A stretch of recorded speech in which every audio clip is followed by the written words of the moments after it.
FDA questions Rexulti's efficacy for PTSD. What you need to know. The FDA raises concerns over Rexulti's effectiveness in treating PTSD. In a significant development, the FDA has expressed doubts regarding the effectiveness of the combination treatment involving Lundbeck and Otsuka's Rexulti and Viatris Zoloft for post-traumatic stress disorder, PTSD. This scrutiny comes ahead of a crucial meeting of the FDA's Psychopharmacologic Drugs Advisory Committee, where experts will evaluate whether the positive outcomes from an exploratory Phase 2 trial and one successful Phase 3 study can outweigh the disappointing results from another Phase 3 trial of the same combination. But here's where it gets controversial. The FDA reviewers are particularly concerned about the discordant results from the two Phase 3 trials. Despite conducting extensive exploratory analyses, the agency has been unable to pinpoint the reasons behind the differing outcomes. This lack of clarity complicates the interpretation of the overall efficacy evidence derived from these pivotal trials, as noted in a document prepared for the upcoming meeting. As is standard practice, Otsuka and Lundbeck carried out two rigorously controlled Phase 3 studies to validate the Rexulti-Zoloft combination for PTSD.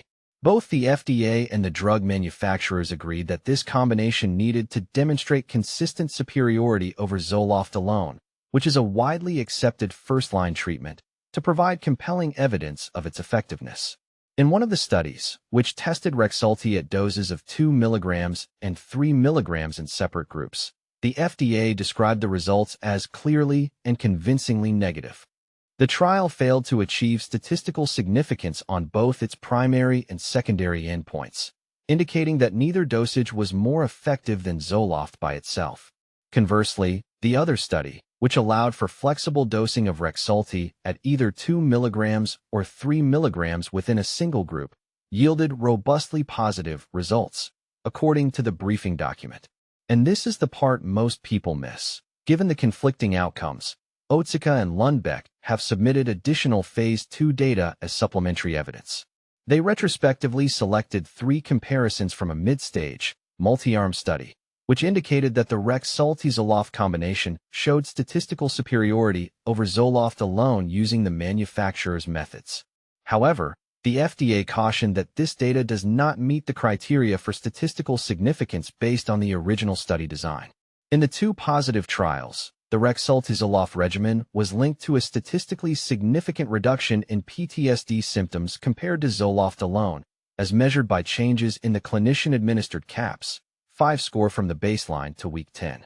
While the other Phase 3 trial did not meet its primary endpoint, the reductions in PTSD symptom severity observed were consistent with the findings from the two successful studies, as Otsuka and Lundbeck highlighted during their presentation of results last May. To gather insights from the advisory committee, the FDA has postponed its decision on Rexulti from the initial target action date of February 8. Following this delay, it remains uncertain when the agency will finalize its decision regarding the filing. Meanwhile, Rexulti has experienced rapid growth, fueled by rising demand in the U.S. for treating agitation associated with Alzheimer's disease. In the first quarter, Lundbeck reported revenues of 1.5 billion Danish kroner, approximately $233 million, from Rexulti, marking a 28% increase at constant exchange rates. This atypical antipsychotic has been identified as one of Lundbeck's primary growth drivers, alongside the CGRP migraine medication Vyepti during this period. What do you think? Are the FDA's concerns justified, or do you believe the positive results from the trials are enough to support the Rexulti-Zoloft combination? Share your thoughts in the comments. FDA advisors vote against Otsuka's PTSD combination treatment, analysis, and implications. A significant setback for mental health treatments has emerged as the U.S. Food and Drug Administration's FDA panel of independent advisors has overwhelmingly recommended against approving a new combination therapy for post-traumatic stress disorder, PTSD. This decision could have far-reaching implications for millions of Americans suffering from PTSD, leaving many to wonder what alternatives will be available.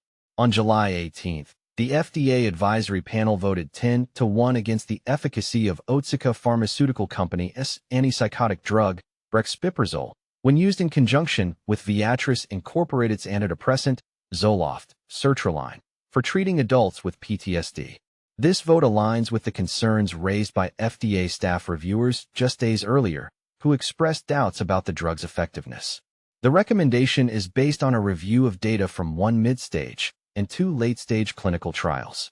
While the combination therapy showed promise in some studies, it failed to significantly reduce the severity of PTSD symptoms in one of the critical late-stage trials. This inconsistency has raised significant doubts among the panelists. We simply cannot negate one negative study and say we are going to approve based on 2 other positive studies, emphasized panelist Pamela Shaw, a biostatistician at Kaiser Permanente. This statement underscores the rigorous standards the FDA maintains to ensure patient safety and treatment efficacy. The advisors also discussed potential side effects associated with long-term use of antipsychotics, such as weight gain and movement disorders. However, they acknowledged that the combination might still be a viable option for patients who do not respond well to Zoloft alone. But here's where it gets controversial. Some panelists, like Walter Dunn, an assistant clinical professor of psychiatry at UCLA, question whether the modest benefits of the combination therapy justify the risks.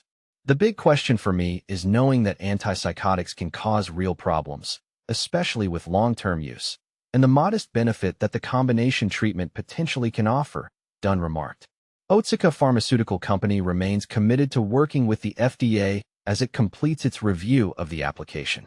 The FDA, which was initially scheduled to make a decision by February 8, delayed its ruling to seek the advisory panel's input.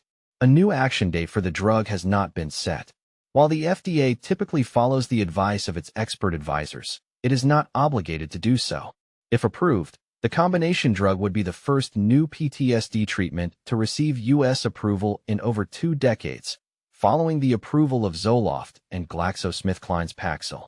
Brexpiprazole, marketed as Rexulti and co-developed by Otsuka and Danish drug maker H. Lundbeck A/S, is already approved in the U.S. for treating agitation in Alzheimer's patients and for adults with major depressive disorder and schizophrenia. And this is the part most people miss. The debate surrounding this combination therapy highlights the ongoing challenges in developing effective treatments for complex mental health conditions like PTSD. As the FDA and the pharmaceutical industry continue to grapple with these issues, the question remains, what does this mean for the future of PTSD treatment? And how can we ensure that patients receive the best possible care? Share your thoughts in the comments below. FDA setback. Otsuka and Lundbeck's PTSD drug Rexulti fails to impress. A stunning roadblock has emerged in the quest to offer new hope to those suffering from post-traumatic stress disorder. Otsuka Pharmaceutical and their partner, H.